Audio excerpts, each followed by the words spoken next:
At this construction site, a surprising discovery. Part of Miami's racial history that was more than just forgotten, it was literally buried. Developers building an affordable housing project discovered human remains from a black cemetery. The call came to this man, Patrick Range Jr., who is both a lawyer and runs a minority community funeral home.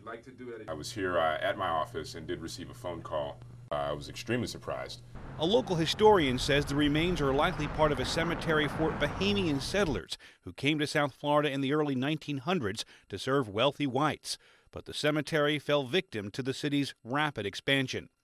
These photos show the area to the right as Interstate 95 was being built in the 1950s.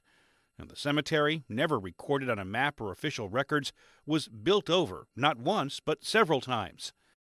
Times were much different here in Miami, certainly in terms of racial relations. The civil rights movement had yet to occur, and so we were living in very segregated times here in Miami. And certainly the black community had been shuffled around from community to community.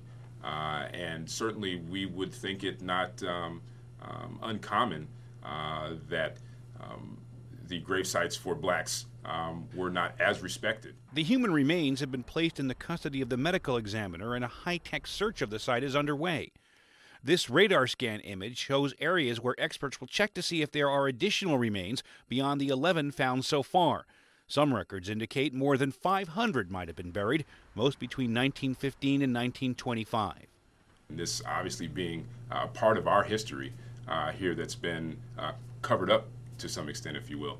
And so, certainly there is an emotional attachment. I think the community also feels that attachment. And that's why we want to try and work as diligently as we can to come up with an appropriate solution. State law allows cemeteries to be built over if remains are removed. The city's Historic Preservation Board is asking that part of the property remain undeveloped as a memorial park. Tony Winton, The Associated Press, Miami.